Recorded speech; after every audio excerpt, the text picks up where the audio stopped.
기도시는 그런 빈약한 행동을 하나님 앞에 보이면 하나님이 내게 역사하실까? 그런 빈약한 마음 가지고 빈약한 신앙생활 하는 나에게 하나님이 역사하실까? 그렇게 빈약하게 행동하는데 하나님이 역사하시고 도울까 하는 그런 생각이 들어요. 그래서 우리 집사람이 그렇게 얘기를 했지만 저는 굳세게 여름 정오 기도에 다녔어요. 자, 우리 예수님은 우리의 중심을 보신다는 그런 말씀입니다. 예수님께서 빌립이 나다나엘을 인도하고 올 때 멀리서 보시고 이 나다나엘이라는 사람은 참 이스라엘 사람이로구나. 그 속에 간사함이 없도다. 그 속에 나다나엘이라는 사람 마음 속에 간사함이 없고 그 마음에 진실이 있구나. 그렇게 말씀하셨어. 하나님은 우리의 중심을 보시는 하나님. 중심에 무슨 생각을 담고 사는지 그렇게 우리 하나님은 중심을 보시고 은밀한 중에 우리를 보시고 판단하시는 하나님이다. 골방에 들어가서 아무도 모르는 가운데 기도해라. 은밀한 중에 보시는 내 아버지께서 갚으시리라. 은밀한 중에 우리 하나님은 우리를 보시고 판단하시는 거거든. 심지어 우리의 중심에 무슨 생각을 담고 있는지 우리 마음속에 중심을 보시고 판단하시거든.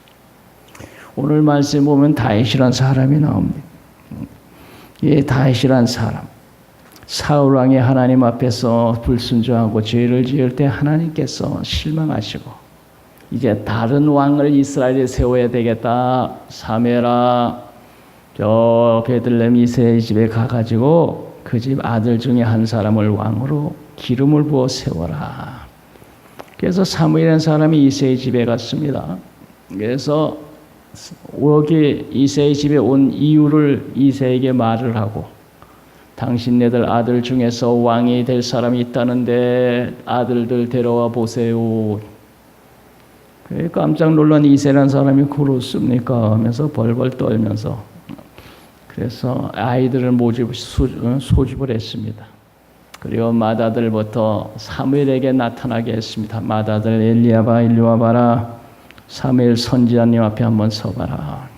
근데 보니까 키가 엄청 크고 아주 잘생기고 아주 준수한 그런 아들이었어요. 사무엘이 보고 과연 이 집에 왕 될 사람이 있구나. 이자가 이 왕 될 사람인가 보다 했더니 하나님께서 아니다. 그의 애모를 보지 말라. 나는 그 사람의 중심을 보노라. 그래서 이 맏아들은 아니다. 이세요, 맏아들은 아니랍니다. 둘째 데려와 보세요. 둘째 데려왔습니다. 하나님이 아니다. 셋째, 넷째, 다섯, 여섯째, 일곱째까지 지나갔는데 다 아니다. 아들이 더 없습니까? 예, 아들 하나가 있긴 있는데 막내가 저 들에서 양을 치고 있습니다. 그 아들 빨리 데리고 오시오. 그 아들 올 때까지는 식사를 하지 않을 겁니다. 그래가지고 그 아들 중에 하나가 심부름을 가가지고 다윗을 데리고 왔. 그때 다윗을 보고 하나님께서 바로 이 아이가 장차 이스라엘의 임금 될 아이다. 그 아이의 머리에 기름을 부어라. 그래서 다윗이 사무엘이 그 아이의 머리에다가 기름을 붓고 그 순간에 성령의 충만히 임했다는 말씀이 13절에 나옵니다. 하나님은 우리의 중심을 보신다. 중심. 7절 우리 다 같이 읽겠습니다. 7절입니다. 여호와께서 사무엘에게 이르시되 그의 용모와 키를 보지 말라. 내가 이미 그를 보렸노라. 내가 보는 것은 사람과 같이 아니하니 사람은 애모를 보거니와 나 여호와는 중심을 보느니라. 사람은 애모를 보거니와. 사무엘이라고 하는 하나님의 종도, 하나님의 종, 이 신실한 하나님의 종 사무엘도 에모를 보고 맏아들을 보고 이 신장과 이 잘생긴 용모를 보면서 과연 이 아이가 이 맏아들이 왕 될 사람인가 보다 이렇게 판단을 했는데 하나님은 너 아니다. 그의 신장과 키를 보지 마라. 용모를 보지 마라. 너희들은 에모를 보지만 나 하나님은 그 중심을 본다. 사무엘은 사람의 마음의 중심까지는 볼 수 없잖아요. 에모는 보지만 아무리 하나님의 종이라도 중심은 볼 수 없잖아요. 그런데 다윗이 왔을 때 이 아이가 바로 장차 이스라엘의 임금될 아이다. 다윗의 그 중심을 보신 거예요. 그리고 이 아이가 장차 임금될 아이다. 그런데 그 다윗이라는 사람이 나중에 임금이 되고 이스라엘에서 가장 훌륭하고 위대한 임금이 됐어요. 하나님의 중심을 보고 정확하게 맞췄어요. 다윗보다 더 위대한 그런 임금은 없어요. 하나님의 중심을 정확하게 보셨어요. 사람은 외모를 보지만 하나님은 중심을 본다. 그러면 다윗의 중심에 도대체 뭐가 있었길래 뭘 봤느냐? 다윗의 중심에 뭐가 있었느냐? 다윗의 중심에 뭘 보셨나요? 중심을 보신다는데 그 다윗의 중심에 무엇을 보았느냐? 나중에 보면 알 수 있는 게 뭐가 있었느냐 하면 다윗의 중심에는 하나님을 철석같이 믿는 믿음이 있었어요. 믿음. 다윗의 중심에는 믿음이 있었다. 다 따라합시다. 다윗의 중심에는 믿음이 있었다. 누구도 비교할 수 없는 믿음이 그 마음속에 철석 같은 믿음이 있었어. 그걸 어떻게 알 수 있느냐? 그 다윗이라는 사람이 형들의 이제 전쟁터에 나갔습니다. 아버지가 음식을 싸주면서 형들 전쟁터에 있는데 거기 갖다 줘라 해가지고 음식을 싸가지고 형들이 전쟁터에 나가는 그 형들 찾아갔습니다. 나가봤더니 그 전쟁터에서 저쪽 건너편에 골리앗이라고 하는 블레셋 장수가 나와가지고 이스라엘 이놈들아 나와 대적할 놈 나와봐라. 우리 둘이 겨뤄서 결판을 내자. 뭐 너희들 하나님 믿는다고 와서 한번 결판을 하자 하면서 모욕을 하니까 이 블레셋이 골리앗이 신장이 얼마나 큰지 이스라엘 백성들이 보고 도무지가 감당할 만한 사람이 나타나질 않고 모두 겁이나 벌벌 떨고 있는데 다윗이라는 사람이 너 호네가이의 과관이 아니야. 너 하나님 믿는 백성들아 나와 결을 놓으면 한번 와봐라. 우리 둘이 결판하고 우리 승리를 결정짓다 하면서 호리 소리 지르니까 이스라엘 백성들은 벌벌 떨고 있고 하나도 나가는 사람이에요. 그것을 본 믿음의 사람 다윗이 아니 도대체 이게 있을 수 있는 일이야? 이거 하나님의 사람들이 이렇게 하나님을 모욕하고 이스라엘의 하나님을 모욕하고 이렇게 나오는 이런 사람을 이걸 가만히 둘 수 있느냐? 임금님 찾아가서 내가 나가서 가겠습니다. 임금님 나를 보내주세요. 그래가지고 이 아이가 말이죠. 임금님의 허락을 받고 물맷돌 양칠 때가 물맷돌을 가지고 가가지고 골리앗하고 겨룬 거죠. 골리앗이 보니까 이 뭐 조그만 아이가 나오는데 이게 장수가 나오도 안 될 판에 아이가 나오니까 우습게 봐. 그런데 이 다윗이라는 사람이 하나님 그 골리앗 앞에 나가면서 한 말이 뭡니까? 너는 칼과 창과 단창으로 나오지만 나는 만군의 여호와의 이름으로 나간다. 나는 만군 여호와의 이름과 내가 모욕한 이스라엘 군대 하나님의 이름으로 나간다. 사무엘상 17장 45절에 보면 그런 말이 있어요. 17장 45절로 조금만 넘어가면 있죠. 17장 45절 우리 다 같이 한번 읽어봅시다.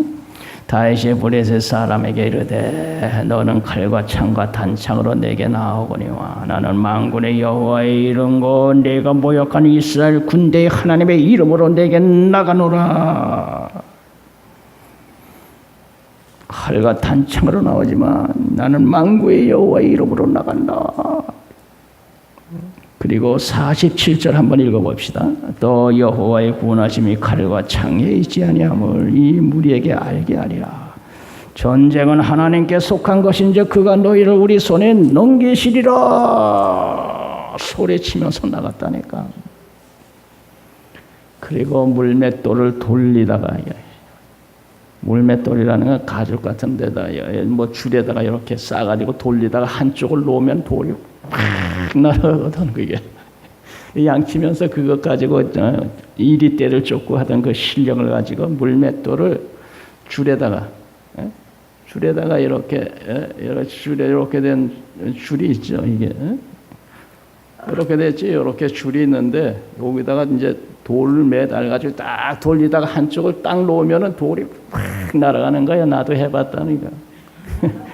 시골서 옷 싸가지고 돌리다가 한쪽을 놓으면 돌이 확 나가는데 그 실력 있는 다윗이 그 놓는 순간에 돌이 골리앗 이마에 확 깨뚫으니까 그대로 꼬꾸라졌잖아. 여기 보면 다윗의 믿음이 나오죠. 너는 칼과 창과 단창 나지만 나는 만군의 여호와의 이름으로 나간다. 전쟁은 하나님께 속한 것이니 하나님이 나를 이기게 할 것이다. 믿음으로 나갔다. 다윗의 속에 뭐가 있었느냐? 이런 믿음이 있었다니까. 이런 믿음. 하나님이 다윗의 그런 믿음을 보셨다니까. 믿음을. 오늘도 하나님 우리 속에 무슨 믿음을 가지고 있는지, 믿음이 어떤 사람인지 믿음을 보고 있다니까. 과연 하나님을 제대로 신뢰하는 그런 믿음을 가지고 있는지, 그런 믿음을 보신다니까. 다윗은 이런 믿음이 여기 이렇게 나타났어. 이런 믿음의 사람이기 때문에 하나님이 다윗을 택해서 이스라엘 임금을 삼았더니 그 믿음 가지고 나라를 다스리니 나라를 얼마나 잘 다스려. 믿음으로 하나님의 철석까지 한 믿음으로 나라를 다스리니. 그러니까 이스라엘 가장 위대한 임금이 됐지. 그러니까 오늘도 하나님 우리 속에 믿음을 보고 계신 거예요. 햇빛 좀 뜨겁다고 생총을 기도 쉬고 앉은 이런 썩어빠진 믿음 가지고 무슨 하나님의 역사를 기대하겠어. 그런 빈약한 믿음 가지고는 하나님이 역사할 수 없다니까. 여러분, 하나님 앞에 다윗 같은 믿음 달라고 여러분 기도하시기 바랍니다. 여러분, 믿음이 없이는 하나님이 기쁘시게 못하나니 하나님께 나간 자는 반드시 그가 살아계신 것과 그를 찾는 자들에게 상 주시는 이심을 믿어야 할지니라. 믿음이 없이는 하나님을 기쁘시게 못하나니. 히브리서 11장 6절. 믿음이 없이는 하나님을 기쁘시게 못하나니 하나님께 나간 자는 반드시 그가 살아계신 것과 그를 찾는 자들에게 상 주시님을 철석같이 다윗처럼 믿을 때 하나님은 기뻐하시고 그런 사람을 붙잡고 쓰신다. 믿음 더욱 주소서. 우리 하나님께 기도하십시다. 믿음. 다윗 속에 뭐가 있었느냐? 다윗의 중심을 보셨다는데 다윗 속에 도대체 뭐가 있었느냐? 다윗 속에 믿음이 있었어요. 믿음. 하나님을 철석같이 믿는 그런 믿음이 있어요. 그걸 보셨어요. 두 번째로 다윗 속에 뭐가 있었느냐? 다윗 속엔 믿음 플러스 하나님을 사랑하는 사랑이 있었어. 하나님을 누구보다 사랑했어. 어떻게 할 수 있느냐?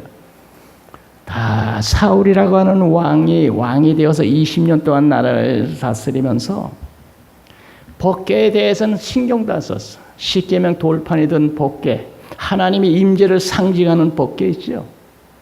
사울이라는 사람은 20년 동안 왕노릇하면서 여기에 대해서 한번 이런 방구 말한 적도 없고 신경 써본 적도 없어. 그런데 다윗이라고 하는 믿음의 사람은 이렇게 왕이 된 후에 오벳 에돔의 집에 있는 법궤를 이 다윗성으로 옮겨라. 이 법궤 안에 십계명 돌판이 들어있는데 그건 하나님이 함께 하신다고 하는 임재의 상징이거든. 그것을 저 오벳 에돔의 집에 두지 말고 이 다윗성으로 옮겨라. 여기다 모셔라. 그래가지고 그 오벳 에돔의 집에서 이 법궤를 사람들이 메고 다윗성에 들어올 때 다윗이 얼마나 기뻤는지 그 앞에서 춤을 임금님이 사람들 앞에서 춤을 덩실덩실 추웠다니까. 하나님의 법궤가 다윗성으로 들어온다 하면서 얼씨구나 좋다 하면서 춤을 덩실덩실. 왕후의 미갈은 이렇게 창문을 내다보니까 왕이 말이요 법궤에 들어온다고 사람들 앞에서 채신물 없이 춤을 덩실덩실 추면 말이는 거야. 그래서 나중에 만나가지고 임금님 채신물이 없이 점잖지 못하게 무슨 백성 앞에서 춤을 추느냐 하면서 비방을 했어요. 그때 다윗이 내가 사람 앞에서 춤춘 것이 아니라 우리 여호와 앞에서 내가 춤을 췄다. 내가 여호와 앞에서 뛰놀리라. 하나님께서 나를 천한 중에 임금으로 삼아주신 우리 여호와 앞에서 나는 뛰놀리라. 하나님을 얼마나 사랑했는지. 하나님을 사랑하는 것이 어떻게 나타나느냐. 법궤를. 사울은 20년 동안 왕노릇 하면서 법궤에 대한 말 한마디 없었다니까. 믿음의 사람 다윗이라는 사람은 왕이 되자마자 오베드에돔에 있는 그 법궤를 그런 식으로 모시면 되느냐. 다윗성으로 모셔와라. 그리고 그 다윗성으로 법궤가 들어올 때 좋아서 춤을 덩실하며 백성들 앞에서. 하나님을 얼마나 사랑해. 그러니까 나중에 이 법궤를 나는 이렇게 궁전에서 살고 있고 법궤는 저 텐트 안에 저렇게 두면 되냐 이거 말이 안 되잖아 이거. 성전을 짓자. 이 왕궁보다 더 훌륭한 성전을 지어서 하나님께 저 법궤를 그 성전에 모시자. 하나님을 사랑하는 마음이 이렇게 나타난 거야. 하나님을 사랑하는 마음이 다윗 속에 있었던 거예요. 다윗 속에 하나님을 믿는 믿음이 있었고 이렇게 하나님을 사랑하는 사랑의 마음이 있었어. 그런데 성전을 짓는 게 소원이었는데 하나님께서 너는 전쟁터에서 피를 많이 흘렸으니 평화의 성전을 지을 수가 없다. 그러니 너 아들 대에 짓도록 해라. 다윗이라는 사람은 하나님을 사랑해서 이 법궤를 모실 수 있는 아주 훌륭한 성전을 짓고 싶은데 전쟁터에서 피를 많이 흘렸다고. 성전을 짓지 못하게 하시니 너무 안타까워서 그러면 내 살생전에 성전 지을 수 있는 모든 자재를 내가 다 마련해 놓겠습니다. 그러면 아들 솔로몬 때의 성전을 짓도록 하죠. 그래가지고 살아생전에 금인의 어민이 백향명 나무니 아주 성전을 잘 지을 수 있는 재료를 다 준비해 놓고 죽었어. 그리고 솔로몬이 성전을 훌륭하게 지어서 법궤를 거기에 모셨어. 나는 왕궁에 이렇게 있으면서 하나님의 법궤는 저 휘장 안에 텐트 안에 이렇게 둔다는 게 말이 안 돼. 이건 이 내가 있는 궁전보다 더 훌륭하게 성전을 짓고 저 법궤를 거기다 모셔야지. 이게 말이 되냐. 하나님을 사랑하는 마음이 그렇게 나타난 거야. 하나님을 사랑하면 하나님께 뭔가 헌신하고 드려지고 싶고 잘하고 싶고 하나님을 사랑하기 때문에 그래서 성전을 지으려도 못 짓다니까. 법궤 모시려고.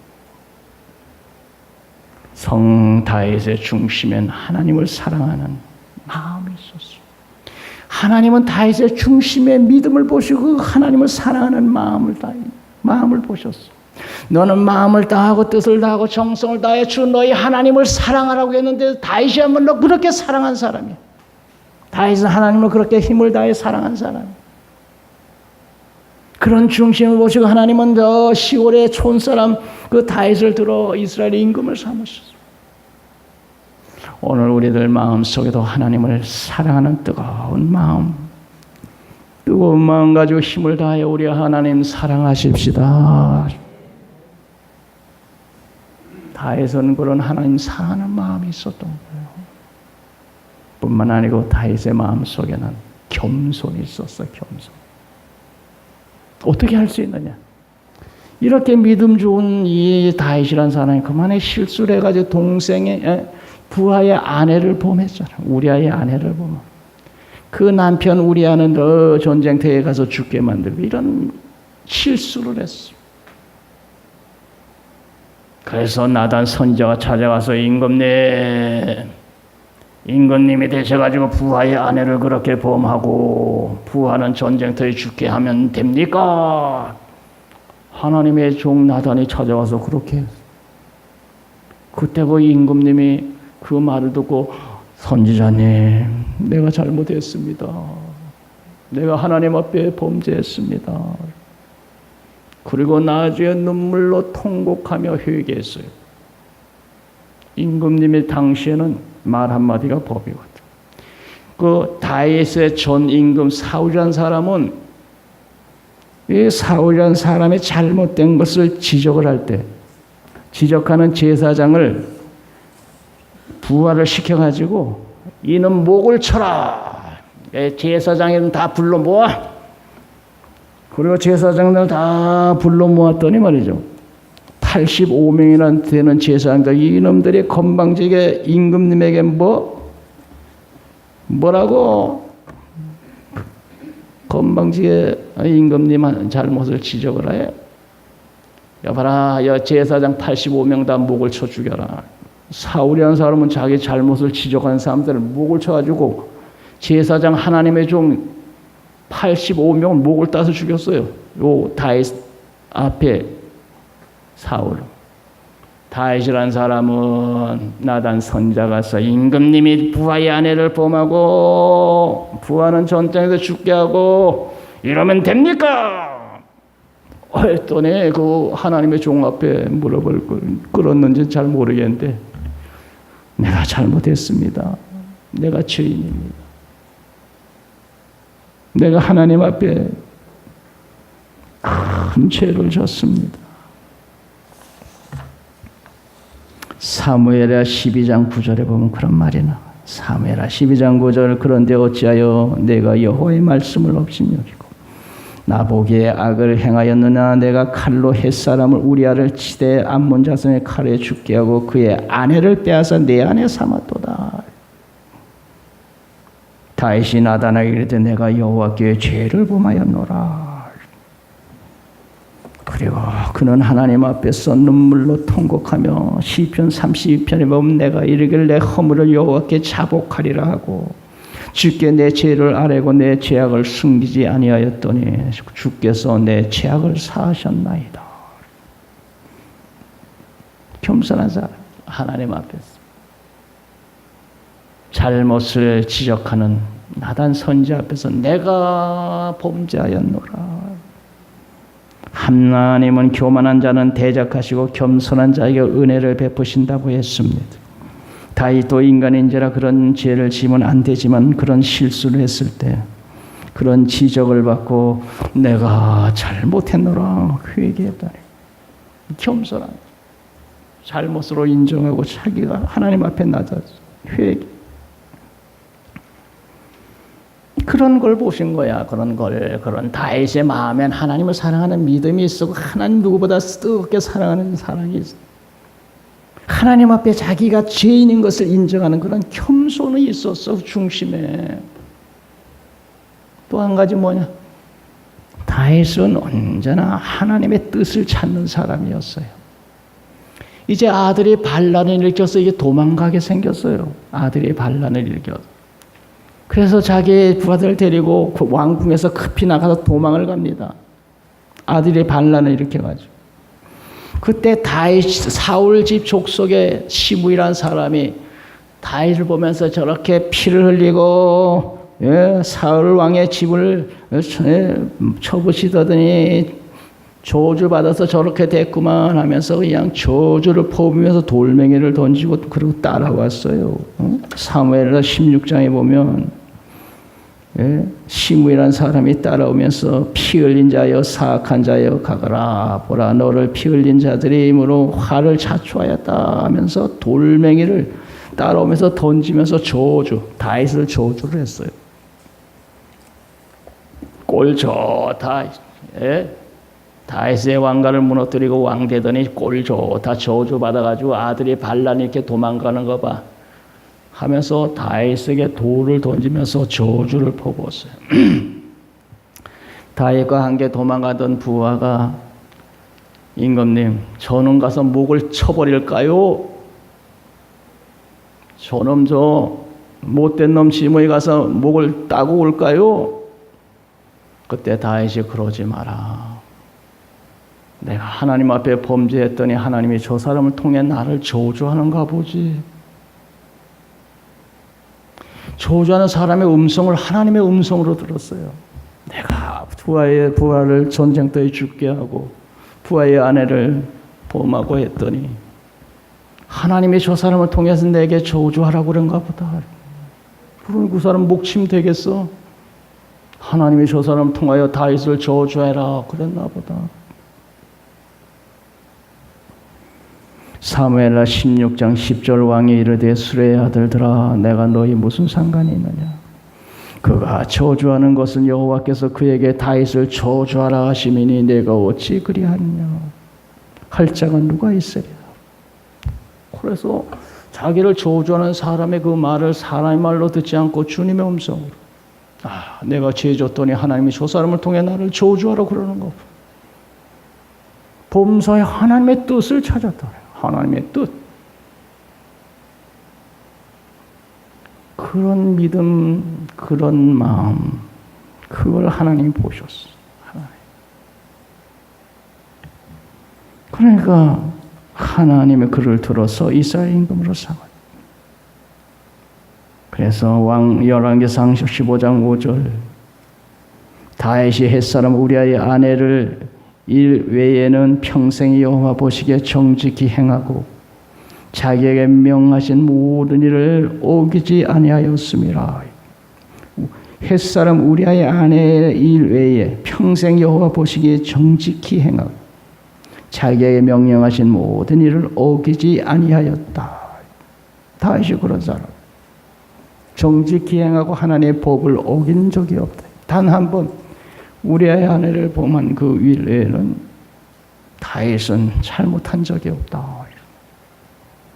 그러므로 성경은 말하기를 다윗은 끝까지 부하고 존귀하다가 천국에 갔다.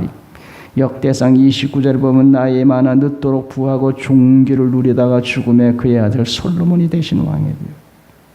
중심을 보시고 하나님께서 다윗을 택해 이스라엘 임금 삼았는데 그도 부족한지라 실수는 했지만 그러나 그는 그런 실수를 반복해서 계속하지 아니하고 단 한 번 그 실수로 끝내고 정직히 여호와를 섬기고 평생 주의 말씀 순종하고 살았으므로 끝까지 부하고 존귀하다가 천국에 갔느니라. 오늘 우리의 중심에는 무엇을 담고 살고 있습니까? 다윗의 중심을 보신 하나님은 우리의 중심을 보고 계십니다. 우리의 중심에 뭘 담고 있습니까? 믿음이 있습니까? 하나님 향한 사랑이 있습니까? 겸손이 있습니까?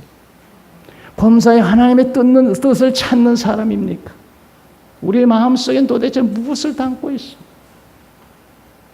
오늘 다윗의 중심을 보신 하나님은 우리의 중심을 보고 계십니다. 다윗처럼 하나님 믿는 철수 같은 믿음을 우리 모두 가지십시다.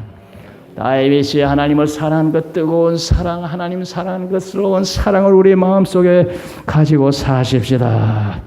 다윗처럼 잘못을 시인하고 겸손할 수 있는 겸손의 마음을 가집시다. 다윗처럼 범사에 자기를 저주하는 사람의 음성을 듣고 하나님이 저 사람을 통해 나를 저주하러 그러시는가 보다. 가만두어라.